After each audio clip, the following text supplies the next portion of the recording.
공정거래위원회가 고입 강제로 무리를 빚힌 남양유업에 전 현직 임직원 6명을 고발하기로 했습니다. 이외에도 지난 2일 하도급 거래 공정화를 위한 법률안이 국회 본회의를 통과했습니다. 이른바 갑의 횡포를 바로잡기 위한 우리 정부의 움직임도 빨라지고 있습니다. 이성구 공정거래위원회 서울사무소장과 함께 자세한 이야기 나눠보도록 하겠습니다. 네. 어서 오십시오. 안녕하십니까. 불공정한 가불관계 문제 우리 사회 곳곳에서 지금 제기되고 있습니다. 소장님께서는 이 문제 어떻게 보고 계십니까? 네, 이로 인해 가지고 많은 을들이 이제 고통을 받고 있는 건 사실인데 또 한편으로 사회에서 오해하고 있는 부분들도 이게 갑에게도 도움이 되지 않는다는 부분들에 대해서는 좀 인식이 부족한 것 같습니다.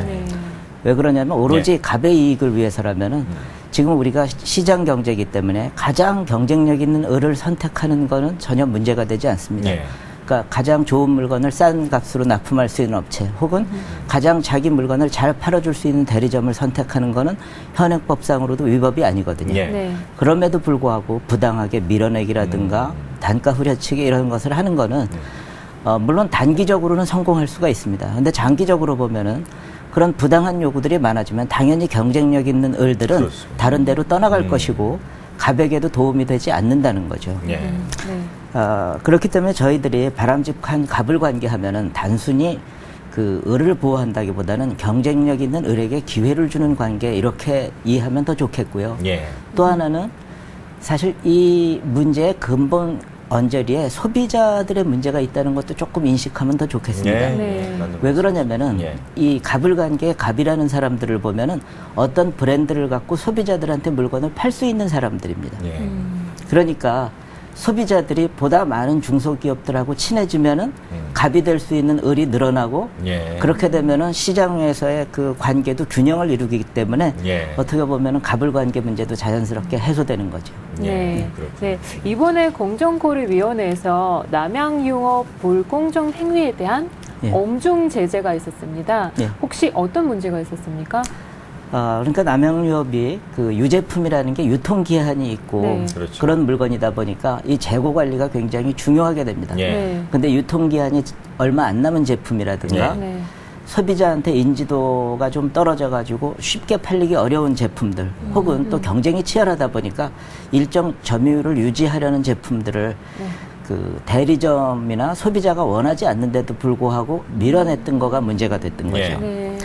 전국의 남양유업이 한 1,900개에 가까운 대리점이 있었는데 거의 모든 대리점에 이런 행위를 했었고 그 시스템 자체도 그 대리점이 주문한 거를 본사에서 임의로 수정 조작할 수 있게 한 그런 부분이 발견됐기 때문에 문제가 된 겁니다.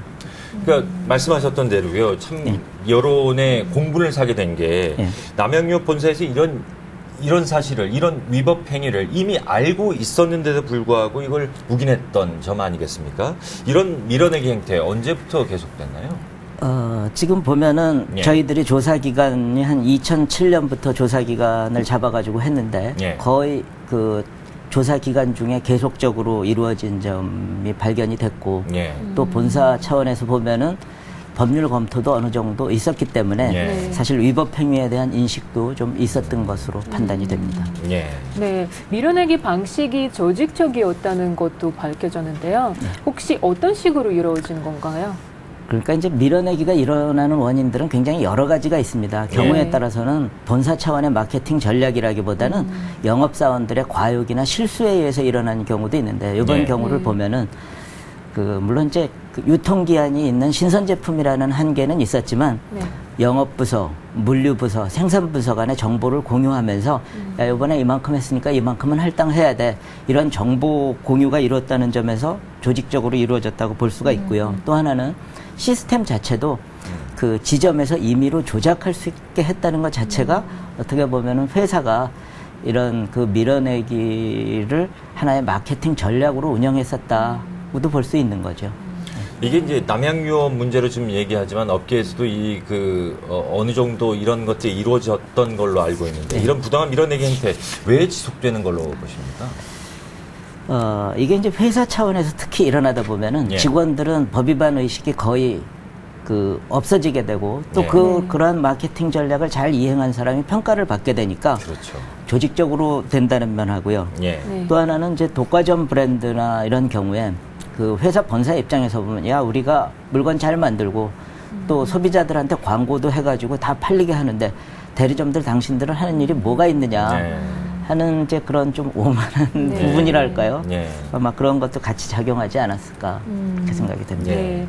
대리점의 경제적 비애는 어느 정도 있는지 궁금한데요. 혹시 어떻게 파악하고 계십니까? 지금 최근 그 5년간 물론 예. 그것을 정확하게 말씀드리긴 그렇죠. 상당히 어렵습니다. 아, 네. 다만 이제 그 밀어내기 관련 매출액이 한 6천억 가까이 6천억. 판단이 되고 예. 또 대리점들이 그 중에 한 30%는 물론 이제 밀어내기를 받았다 하더라도 제대로 팔 수 있는 경우도 있겠지만 30%는 참 제대로 팔기가 어려웠다. 그럼 한 1, 2천억 정도는 그 굉장히 힘들게 처분하면서 손해를 봤다고 판단이 됩니다. 그렇지만 구체적인 그 피해 같은 거는 향후 저희가 이거를 불법 행위로 그 판단을 했기 때문에 민사소송 등을 통해 가지고 구체화될 걸로 생각을 합니다. 지금 말씀하시는 거는 남양 유업에 네, 국한된 한정된 거죠. 것이죠. 네. 예. 자, 이 밖에도요, 대리점 측의 파견 사원, 대리점 측에요, 파견 사원들이 임금을 지급하도록 한 사실도 드러났는데 네. 어떤 내용입니까? 주로 이제 대형 마트의 경우에 보면은 그 별도의 판매 사원을 두지 않고 있기 때문에 소비자들이 가서 이제 그냥 물건을 골라오고 그러게 되잖아요. 그렇죠. 그러다 보니까 늘 이렇게 좀 소비자가 잘 고를 수 있도록 진열하는 게 중요하게 됩니다. 예, 예. 그래서 대형 마트에서 그 판촉 사원을 요청하는 경우가 많은데 예. 네. 시음 행사하고 이럴 때 그런 것도 나오시는 있는 분들은, 거죠. 예. 그리고 이제 네. 물건을 정리하는 예, 예, 것도 예. 있고 네. 그 이번 경우를 보면 남양유업에서 그런 그 사원들 관리는 실은 자기들이 하면서 예. 그 임금의 약 60% 이상을 이 대리점이 부담하도록 한 부분인데 다만 이제 대리점도 어느 정도 이익을 이를 통해서 올리고 있기 때문에 예. 그 자체가 모두 부당한 것은 아닙니다. 네, 그럼 이렇게 진열 반축 사원 임금을 부담할 경우에 대리점은 어느 정도 피해가 받게 되나요? 보통 이제 그런 대형 마트에는 예. 위탁 매출이라는 형태로 해가지고 네. 그 매출액의 한 8 내지 10% 정도를 이 위탁 수수료로 받게 됩니다. 그러면 예. 이제 한 대형 마트에 뭐 한 달에 한 3, 4천만 원이 들어간다. 예. 네. 그럼 한 2, 300만 원의 그 위탁 수수료 수입이 있지 않겠어요? 예. 근데 그 만일 판촉사원 임금의 대부분을 부담하라고 그러면은 실제 대리점은 그런 위탁 매출을 통한 수입은 거의 없게 되는 예. 뭐 그런 문제들이 있겠죠. 예. 네. 무엇보다 이번 사태가 재발돼서는 안 될 것 같은데요. 남양유업에 현재 어떤 조치가 내려진 상태입니까? 예. 그거는 저희가 표로 보면서 예. 자료화면 이제 준비하도록 하겠습니다. 예. 그 우선 저희들이 123억 원의 과징금을 부과했습니다. 예. 이것이 그 불공정 거래 행위에 대한 과징금으로서는 상당히 높은 수준이었고요. 예. 그리고 임직원 6분에 대해서 검찰에 고발을 했고요. 예. 그리고 좀 전에 말씀드렸던 것처럼 주문 시스템을 임의적으로 조작할 수 있는 부분을 수정하게 해가지고 예. 대리점이 주문한 대로 나타나도록 했고요. 예. 그리고 그런 위법 사실에 대해서 저희한테 시정 조치 받았다는 내용을 모든 대리점들한테 통보하도록 했기 때문에 예. 이 상당한 정도로 이 향후 법 위반 그 예방에 도움이 될 것으로 생각을 합니다. 네. 그러니까 이게 비단 남양유업에 이런 그 조치가 내려졌는데 해당되는 업계에서도 상당히 이 부분에 있어 경각심을 일구어주는 그런 계기가 되기도 했겠네요. 그렇죠. 이번 그 조치 내용을 읽어보면은 예. 이제 다른 그 여러 유통 관련된 그 사업 부분에서 예. 그 시스템을 개선하거나 뭐 새롭게 이 법 위반을 예방하기 위한 조치들을 하는데 예. 도움이 될 것으로 생각을 합니다. 예. 네, 공정거래위원회에서는 기업들의 하도급 거래에 이제 예. 관한 부당 행위들을 많이 적발하다고 하는데요. 혹시 그 어느 정도나 되는지 네. 궁금합니다. 그러니까 이제 갑을 관계가 대리점은 본사의 물건을 그 중소사업자가 사는 거라면은 예, 예. 네. 하도급 관계는 방향이 반대입니다. 그렇죠. 네. 그 대기업이 이 중소사업자의 물건을 이제 사는 관계인데 예. 그에서도 여러 가지 문제가 나타나는데 대략 보면 저희가 1년에 한 2,000건 이상을 접수해가지고 예. 1,000건 이상에 대해서 시정 조치를 하고 있습니다. 예. 네. 건수 자체가 많은 듯이도 보이지만 예. 실은 하도급 거래라는 게 워낙 방대하니까 예. 나타난 결과를 보면은 많지 않다고도 볼 수가 있는데 예. 하도급 거래는 특성상 예. 계속 거래이기 때문에 예. 이 거래 단절을 각오한 사람이 아니면은 이걸 네. 공개적으로 외부의 법률 문제로 제기한다는 것은 대단히 어려운 일입니다. 예. 그러니까 이 나타난 것들은 어떻게 보면 빙산의 일각이라고 볼 수도 그렇죠. 있어가지고 예. 이 하도급 관계에서도 갑을 관계 문제는 아직 우리 사회에 굉장히 심각한 문제로 남아 있다 이렇게 보여집니다. 예. 네. 경제 민주화 관련 법안이죠. 지난 2일 하도급 거래 공정화에 관한 법률이 국회를 통과했습니다. 주요 내용부터 주요 내용 좀 살펴볼까요? 그 지난 4월 30일 그 통과된 법하고 7월 2일 통과된 법이 있는데요. 우선 예. 4월 30일 그 개정된 법률은 과거에는 이제 그 부당한 기술 탈취 행위에 대해서만 예. 그 3배의 손해배상, 우리가 보통 얘기하는 이제 징벌적 손해배상을 인정했던 것인데, 예. 그 부당한 그 납품 단가 인하라든가, 예. 부당한 발주 취소, 그리고 그 부당한 반품 행위 등 3대 불공정 행위에도 이 3배 그 손해배상 소송 제도를 인정하게 된 거죠. 예. 그 부분이 앞으로 여러 가지 민사소송 같은 걸 통해서 이 수급사업자의 실질적인 피해 구제에 도움이 될 것으로 생각합니다. 또 하나는 예. 납품 단가를 조정해달라는 요구를 수급사업자가 그 대기업한테 한다는 거는 쉽지 않은 일이기 때문에 네. 그러한 조정 권한을 중소기업 협동조합에도 부여한 것이 그 중요한 부분입니다. 예. 그리고 네. 지난 이제 7월 2일 그 개정된 내용에서는 이 여러 가지 이런 그 부당한 관계의 원인이 최초의 계약에서 많이 발생한다고 봤기 그렇죠. 때문에 예. 그 부당한 계약 자체를 그 체결할 수 없도록 하는 조항을 그 추가했고요. 예. 그다음에 네. 원사업자도 사실 최근에 경기가 악화되면서 그 부도 파산하는 일이 많은데 이럴 때 그 수급사업자들도 다른 채무에 좀 우선해서 변제받을 수 있도록 지급보증기관으로부터 직접 대금을 지급받을 수 있게 한 부분이 중요한 내용입니다. 방금 말씀하셨던 것 보면 그 부당한 계약을 체결하지 못하도록 했지 않습니까? 그렇다면 부당한 계약을 체결했던 경우는 어떻게 해야 됩니까?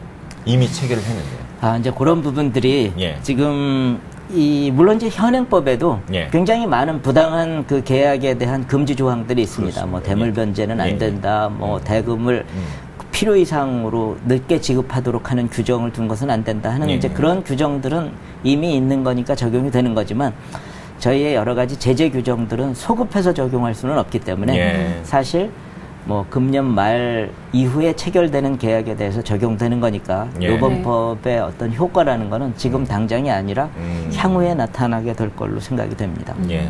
네, 본 법안이 하도급 거래 공정화에 얼마만큼 효과가 있을 것 네. 같습니까?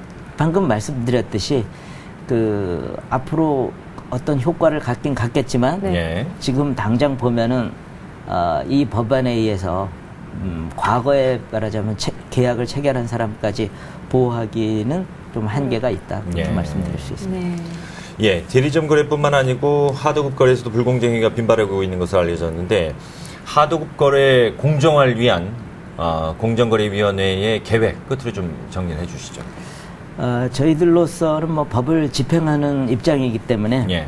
가급적 이런 사회 문제가 된 부분에 대해서는 그 적극적으로 법을 집행해가지고 법 위반으로 인해가지고 사회 경제적 비용이 많이 발생하는 것들을 막아야 되겠다 하는 거고 뭐 좀 이 자리를 빌어서 부탁을 드린다면은 저희 이제 서울 사무소 같으면은 저희 공정위 신고 사건의 한 반 가까이를 처리하고 있는데 직원들은 한 60명 남짓입니다. 근데 이제 저희가 서울, 경기, 인천, 강원까지를 담당하고 있으니까 그런 면에서 본다면 사회적인 그런 그 니드에 필요한 만큼의 인력이나 자원 배정도 좀 앞으로 이루어져야 되겠다 그런 생각을 하고요. 비단 신고 사건뿐만이 아니라 보다 적극적으로 찾아 나갈 거고 또 한 가지 장기적으로 본다면은 이게 위반 행위가 일어났을 때 그를 시정하려는 그런 것뿐만이 아니라 제가 앞서 말씀드렸듯이 소비자들이 사실 중소기업의 상품들을 그 신뢰하고 쓸 수 있도록 하는 제도적 장치들 그런 것들이 이제 소비자의 권익 보호를 철저히 해가지고 소비자들이 중소기업 상품을 사서 써도 불안하지 않게 해주는 거가 또 한편으로 보면은 을을 줄이는 좋은 방법이다 이렇게 생각을 합니다. 아무쪼록 우리 사회의 팽배한 부당한 갑을 관계에 대해 강력한 근절이 이루어졌으면 하는 바람입니다. 지금까지 이성구 공정거래위원회 서울사무소장과 함께 얘기 나눠봤습니다. 오늘 말씀 고맙습니다. 네, 고맙습니다.